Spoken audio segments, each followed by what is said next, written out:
Salve, galera! Começa agora mais um Claquetando, seu programa sobre cultura e audiovisual.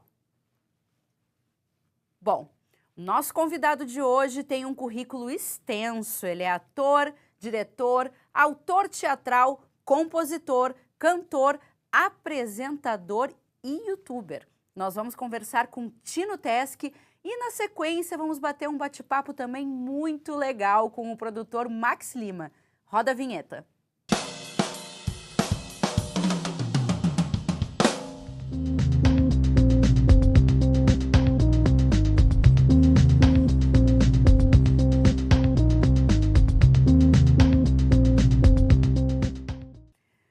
Um amante do teatro que já atuou em mais de 40 peças, especialista em teatro para crianças.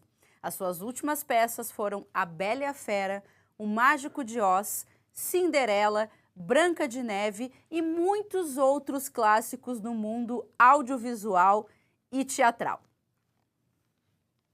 Olha, tem quem diga que teatro é coisa de gente culta.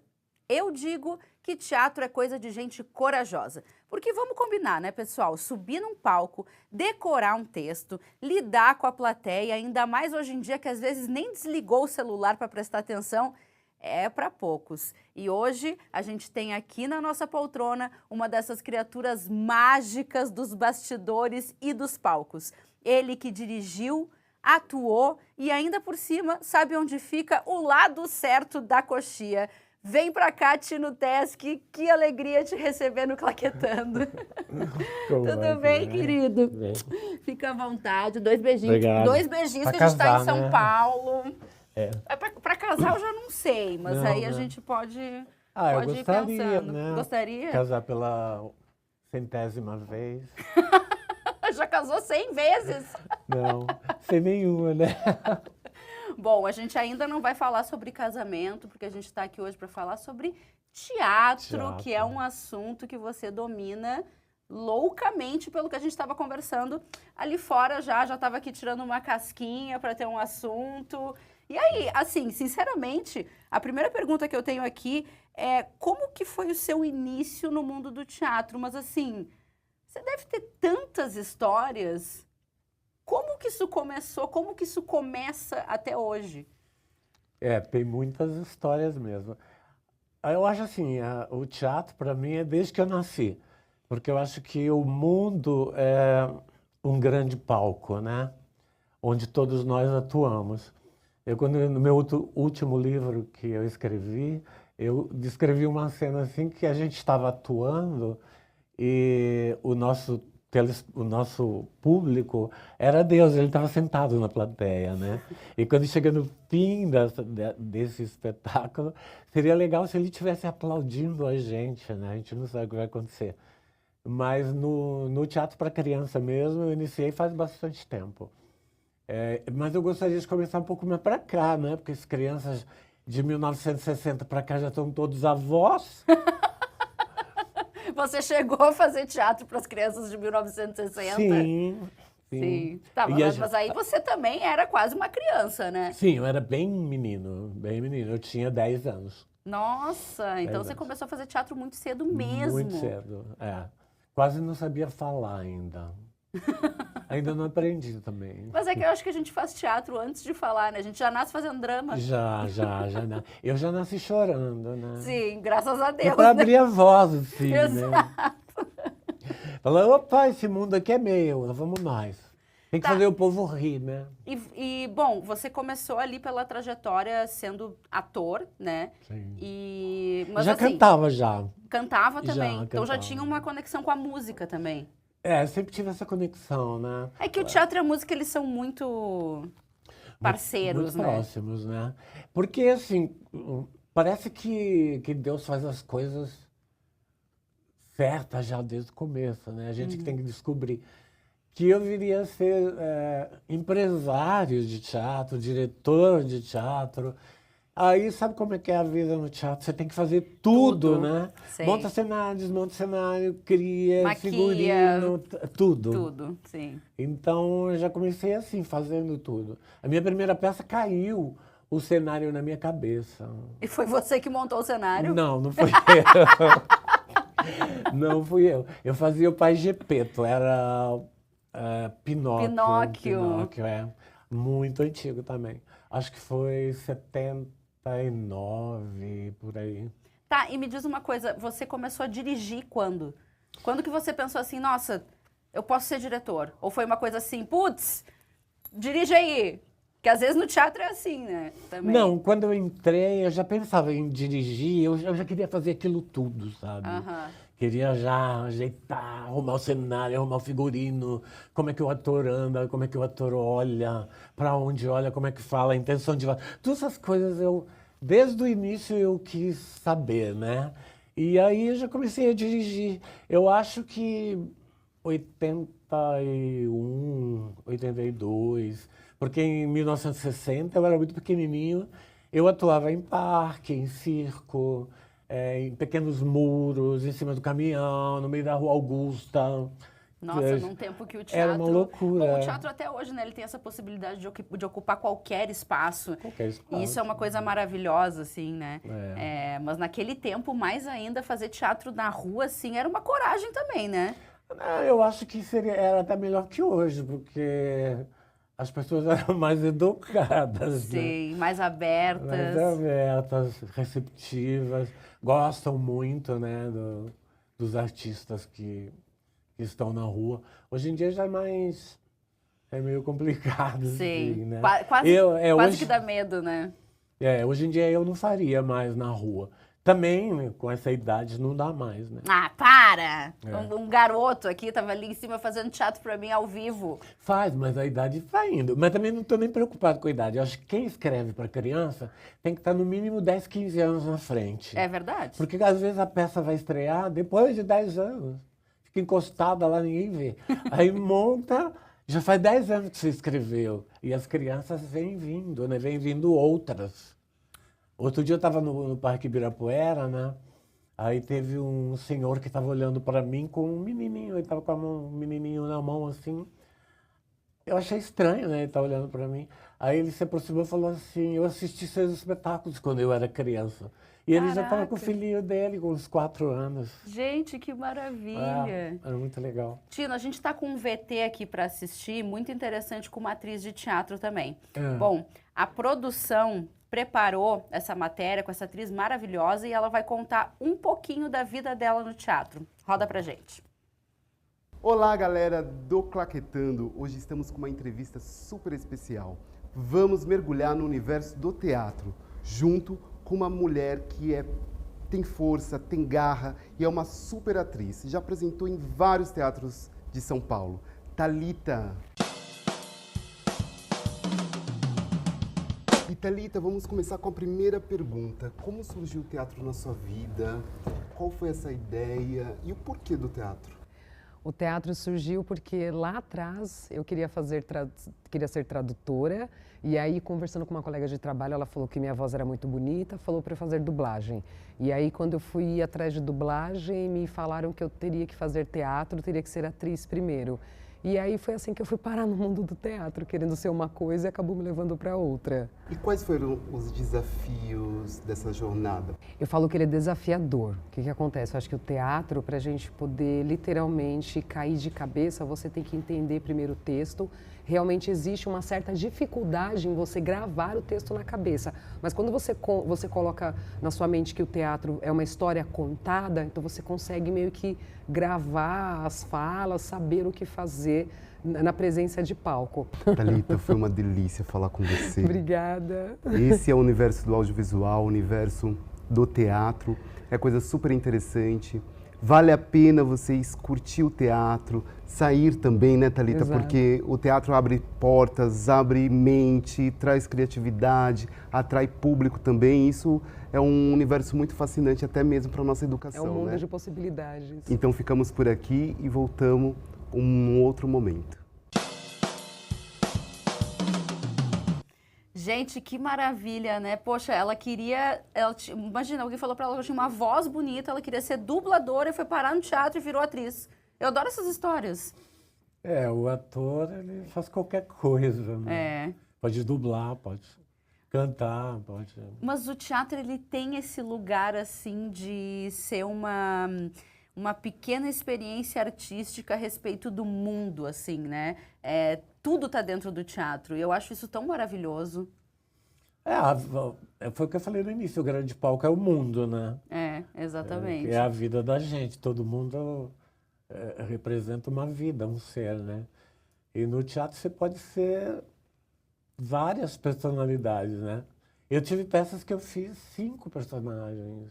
Na mesma peça? Na mesma peça. Meu Jesus amado. É muito divertido, muito engraçado. Você viver outras personalidades, né? Mas é um atletismo emocional também, né? O Também, ator, ele é um né? atleta das emoções, assim. Mas porque- o ator gosta dessas coisas, Pois né? é, né? Uma adrenalina, uma emoção, uma troca de personalidade rápida. Muito interessante. O teatro é a vida para mim, né? Acho que não viveria sem o teatro. E assim, considerando o mundo que a gente está vivendo hoje, né? Que é tão atravessado pelas telas, onde a gente tem... Eu ainda tenho muita fé no teatro, de verdade, mas eu queria saber de você, assim, qual você acha que é o papel do teatro no mundo de hoje, assim, nos nossos tempos, que está tão contaminado pela tela? Sinceramente, não sei, eu acho que não mudou muito. Mudou as épocas, mudou as pessoas, né? O tempo vai mudando. Mas os atores, né? O teatro, o papel dele é sempre o mesmo, né? Você trabalha com a arte, com uma coisa que... É você que cria, né? Na verdade, não existe aquilo que você está criando, né? Por exemplo, eu fiz o Tom, um gato, em cena. Mas eu nunca fui gato. Eu fui gato lá naquele palco. Mas aquela arte, ela encanta, ela diverte, as pessoas riem. E o papel do teatro, acho que é esse, divertir as pessoas, né? Maravilhoso. Me diz alguma coisa, tem algum trabalho recente que está rolando? Quais são os projetos futuros? Tem alguma coisa por vir? Eu queria tanto te ver em cena.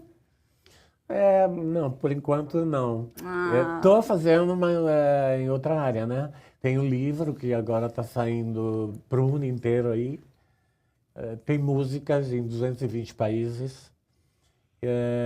Estou escrevendo mais 2 livros. 2 ao mesmo tempo? Ao mesmo tempo. Gente, é um artista. E o teatro, estou vendo algumas coisas também, mas não sei ainda, vamos ver. Talvez para agosto tenha alguma apresentação. E você aí de casa, se ainda não viu uma peça de teatro esse ano, corre que ainda dá tempo. A vida, ela não tem ensaio geral, é tudo na hora. Não sai daí, que daqui a pouco a gente volta com o Max Lima falando sobre o mundo da produção audiovisual. Tino, muito obrigada pela tua presença, foi muito legal conversar contigo, espero que a gente possa se encontrar em outros muitos momentos. Gratidão. Até já, até o próximo bloco, gente.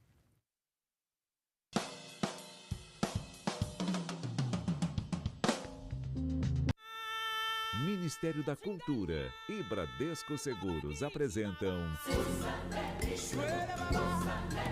O Rei Leão, o marco da Broadway. Ele já mora no seu coração e agora reina na sua cidade. Em cartaz no Teatro Renault. Garanta já seus ingressos. Vendas ticketsforfun.com.br.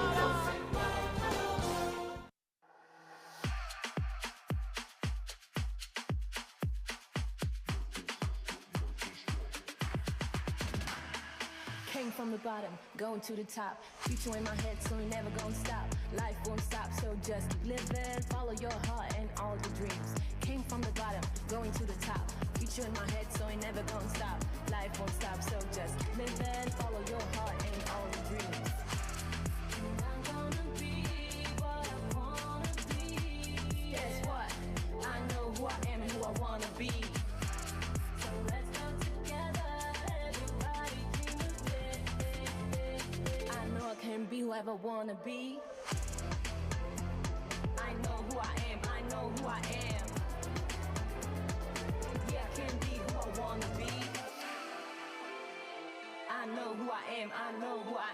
E aí? Que coisa louca! Caímos aqui, né? Da publicidade pro Senac. Publicidade pro Senac. Pra quem não sabe, eu e Max já trabalhamos juntos em alguns...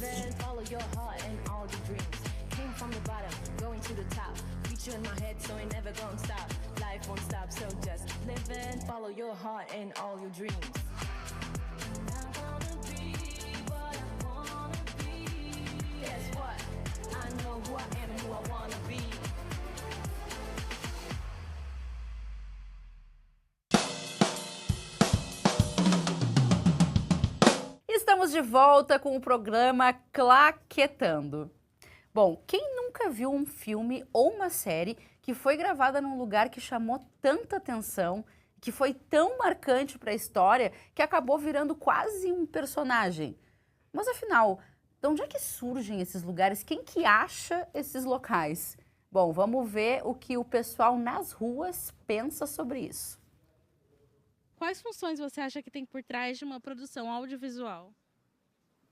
Tem toda uma equipe, né, assim, formada. Acredito que é muito, eu não conheço muito ao certo, assim, mas eu acredito que tem uma equipe formada que trabalha bem para sair um trabalho bom, né? Eu acredito que cuide da estética da roupa, dos personagens, cuide também da parte de ajustar a luz, iluminação, áudio. Tem toda uma grama de pessoas para trabalhar por trás, além dos atores, né? Tem diretor, tem tudo isso por trás para poder bancar um audiovisual.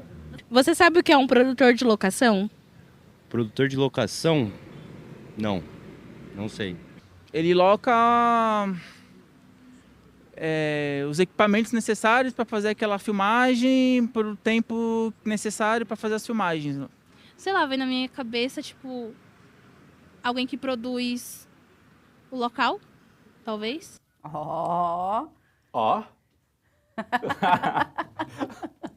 Tivemos Essa uma. última chegou perto, Tivemos né? uma. E para falar mais sobre esse setor aqui do audiovisual, a produção de locação, a gente está aqui com Max Lima, que já achou os melhores cenários para grandes produções da Netflix, da Amazon, do Globoplay. E além disso, ele ajudou a fundar a Associação de Produtores de Locação de São Paulo, a APROLOC.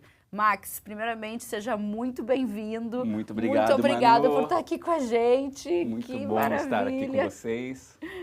Bom, Max, a pergunta que não quer calar e todo mundo quer saber, né? O que é ser um produtor de locação, afinal? Essa pergunta, até hoje a minha mãe me faz. O que é ser um produtor de locação? O que é ser um produtor, né? Sim. Mas, basicamente, eu transformo a ideia que o diretor tem na cabeça sobre o cenário que ele quer em algo real, tangível, físico. E isso envolve pesquisa, negociação, envolve roteiro e também um leve sexto sentido para prever perrengue, sabe? Sei bem. É mais ou menos isso. Mas a produção de locação em si, ela trabalha em busca de locais para que o diretor e tudo mais, os locais a serem filmados. Sim.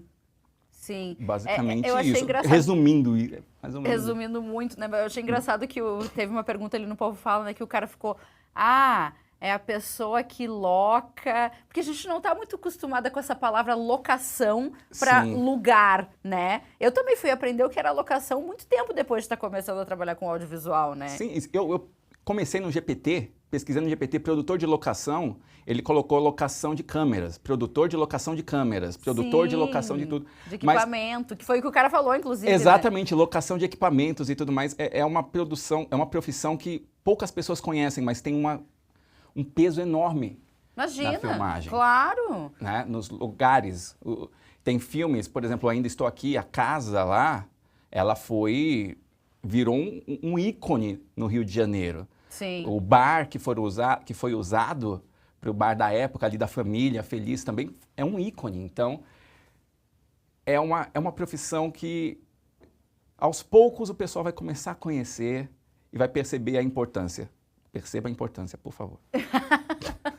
Tá, e me diz uma coisa, como é que tu começou nessa loucura? Eu comecei nessa loucura porque eu queria capotar um caminhão. Que chique! eu Já começou assisti- com uma pretensão. Ai, não, eu queria só capotar um caminhão. Eu assisti o Batman Cavaleiro das Trevas. E no making off tem a cena do Coringa dentro do caminhão e o caminhão capota. Eu assisti o making off dessa cena. E assistindo o making off eu falei, nossa, que coisa grandiosa, que coisa absurda. Eu quero capotar um caminhão. Mas eu gostava muito de cinema, trabalhava em CLT. Um amigo me ligou falando, olha, tem um estágio, tem vaga para estágio de produção. De início você não vai receber tão bem, mas você vai ganhar o caminho das pedras ali. E isso já vão fazer 16 anos. Caraca! Vão fazer 16 anos. E 7 anos atrás eu migrei para a locação. Antes eu fazia produção geral, trabalhava com tudo. E 7 anos atrás eu migrei para a locação. E vai fazer 8 também. Então, eu tô nesse meio já faz um bom tempo. Mas a locação ainda é algo novo para mim. Apesar de estar 7 anos, é novo. Cada dia tem lugar novo, cada dia tem... Constante pesquisa, Constante pesquisa. Todos os projetos que entram é uma pesquisa nova. Então, eu me sinto muito legal. Assim. Olha, me sinto muito bem. Eu vou te contar uma coisa, vou te contar um segredo. Eu trabalhei com assistência de produção de locação uma vez na minha vida. Nunca mais. Não é fácil, não subestimem, Depois não eu quero é entender, fácil. eu quero entender essa história. Nossa, gente, ficar catando lugar e tem diretores que são difíceis e, poxa, é muito difícil achar tudo no mesmo lugar, sabe? A casa tem que ser grande, com uma parede vermelha e que tem uma mesa no canto. Não necessariamente tu vai encontrar tudo. E aí, como é que a direção de arte pode ajudar? É uma treta, não é bem assim. E às vezes 2 casas diferentes para fazer isso, só que uma Ou casa às vezes fica... 2 casas diferentes para fazer a mesma casa, também tem isso. Exatamente. Share the light.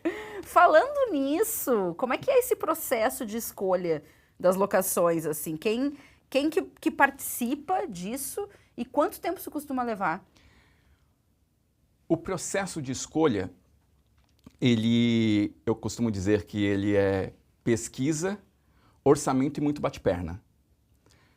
Porque você... Foi a parte do bate-perna que me cansou, eu acho. Nossa, bate-perna é complicado. Primeiro eu recebo o orçamento junto com o briefing e o roteiro. O briefing é tipo uma breve explicação do que seria esse lugar, né? Exatamente, se é uma casa, se é um galpão, se é um bar, se é uma igreja. E aí eu cruzo essas informações, porque é uma igreja, mas que tipo de igreja? Aí eu vou lá no roteiro para entender e tudo mais. E entendo com orçamento para saber se tem a verba necessária. E aí eu começo a fazer pesquisas no acervo e nos meus contatos. Quando eu faço a pesquisa, eu entrego uma pesquisa pronta para o diretor, para o assistente de direção, às vezes. E existe essa aprovação. A aprovação, às vezes, vem do diretor, às vezes vem do diretor junto com o cliente, às vezes é conjunto, enfim. Depois da aprovação, tem a parte de visitas.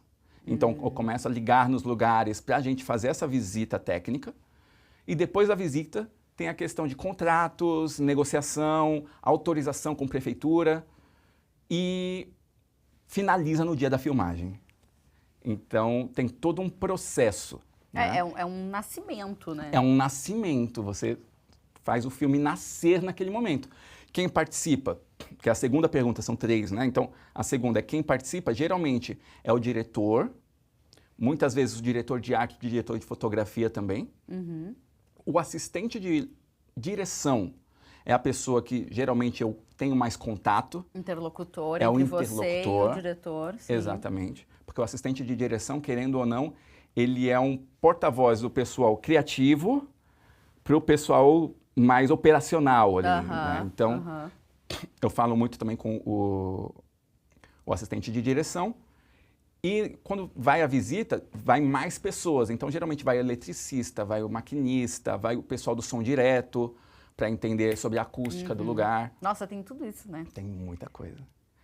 E quanto tempo leva? Isso depende. Às vezes tem publicidades que a gente tem que fazer em 3 dias, 2 dias. 3 horas. 3 horas. Preciso de uma pesquisa para hoje ainda. E dá-lhe trabalho. Como tem processos, tipo alguns processos que duram até 2 meses, Sim. dependendo do que for, ou às vezes mais, para séries longas, dependendo disso, dura mais tempo, sabe? Bom, falando do Ainda Estou Aqui, né? Você citou, né, da importância dessa casa. A gente conversou com a Lívia Savini. A Lívia é uma ex-moradora da casa e a nossa produção foi lá, fez um VT nessa casa que foi usada como cenário para a trama da família Paiva. Vamos dar uma olhada? Vamos.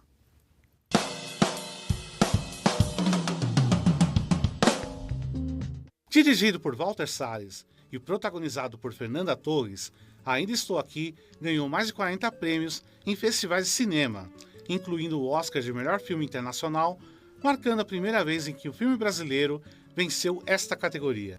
A casa original, que serviu como cenário para a história da família Paiva, ficava no Leblon, bairro nobre do Rio de Janeiro. A equipe de produção de locação do longa encontrou uma casa parecida, construída em 1938 na Urca. E conversamos com Lívia Savini, que morou na casa de setembro de 2019 a dezembro de 2022. E foi uma vivência muito intensa na casa, assim. A gente passou a pandemia lá, então a gente ficava lá 24 horas, mas aquela casa era a mais acolhedora possível nessa situação. Foi necessário fazer adaptações para retratar o ambiente da época. Engraçado a gente percebendo as alterações, porque aí a gente passou na frente da casa e a gente viu que envelheceram a pintura, que fecharam a varanda. De uma simples locação, a casa na Urca ganhou o status de personagem na trama, tamanho seu protagonismo. Ela virou ponto turístico na cidade. A casa, com vista privilegiada para o Pão de Açúcar e Cristo Redentor, estava à venda por uma bagatela de cerca de 14 milhões de reais. Porém, a Prefeitura do Rio de Janeiro anunciou que o imóvel será transformado na Casa do Cinema Brasileiro e será a base da Rio Film Commission, sendo eternizada como símbolo do cinema brasileiro. Nós vamos sorrir. Sorriam. Aquela identificação da gente que morava na casa vendo aquilo e falando, nossa, tipo, são as nossas memórias. É impossível a gente não se ver refletido naquela família.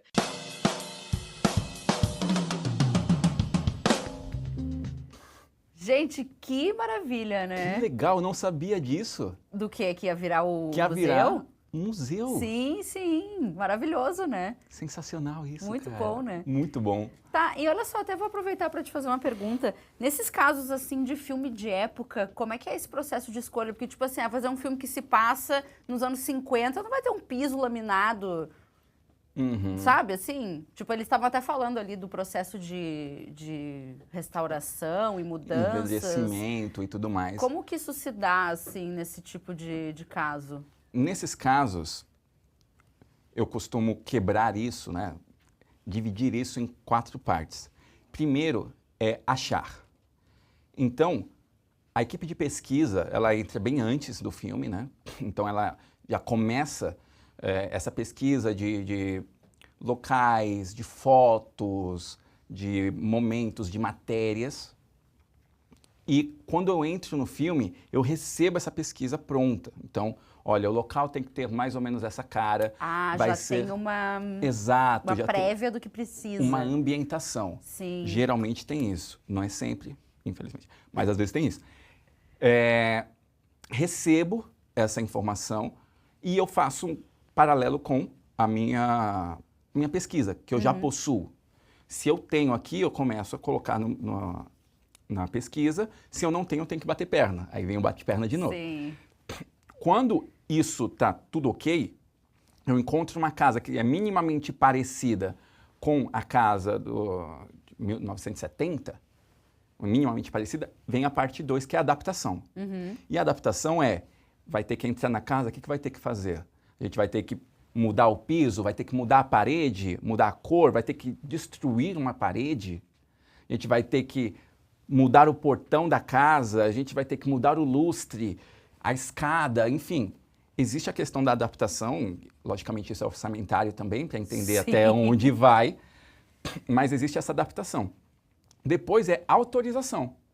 Então, olha, ele quer destruir essa parede, quer pintar essa, quer colocar um lustre aqui, quer colocar papel de parede aqui, e a dona da casa tem que falar, a dona da casa ou da locação, a gente está falando de casa aqui, mas da locação em si vai falar, ó, autorizo isso, eu não autorizo isso, eu autorizo. E vem a quarta parte, que é proteger. Que é, se a gente pega um local de um jeito, nós devolvemos o local desse mesmo jeito. Sim. A não ser que a pessoa tope as mudanças. Aí ganhar uma reforminha para emprestar para um filme, nada mal também. Exato. Dependendo, né? Exato. Existem algumas... São exceções, mas existem também. Né? Pintou a parede de verde. Nossa, eu gostei desse verde, deixa. Ótimo que a gente não tem que pagar o pintor e tinta e tudo mais de novo para voltar. Mas é uma exceção. Geralmente a gente tem que pintar e deixar do jeito que estava. E a gente costuma falar na produção de locação que às vezes a gente deixa até melhor do que a gente pegou. Então, é basicamente essas 4 partes. Primeiro eu pesquiso, depois a gente entende se dá para adaptar, porque tem lugares, por exemplo, que tem postes com muitos fios. A gente vai entender se a gente vai apontar mais para baixo, a câmera, ou se vai pegar o fio, vai tirar com CGI, porque antigamente não tinha tanto fio.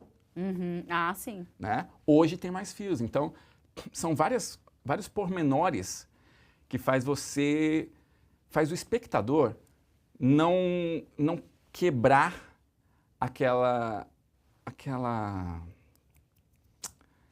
não quebrar a experiência. Sim. Né? Por exemplo, você assistindo Ainda Estou Aqui, você assiste e você pensa que você está realmente assistindo um filme da década de 70. E isso é feito por quê? Porque eles colocaram todos os carros da década de 70, tudo é da década de 70. Sim, para além da locação ainda teve toda da locação, a ambientação, né? A ambientação. Então, essa é a questão da adaptação, segunda parte. A terceira parte é autorizar tudo isso. E a quarta parte é voltar tudo isso para o lugar. Max, muito obrigada pela tua presença. Obrigado, Foi um prazer te ter aqui. Obrigado, Valeu Lulu. por estar aqui com a gente no Claquetando. Foi muito legal trocar essa ideia. Bom, galera, eu espero que vocês tenham curtido mais um Claquetando. Por aqui vocês sempre vão encontrar um pouco de teatro, de música, de cultura, de audiovisual e muita ideia boa para trocar. Eu te espero no próximo programa. Até já.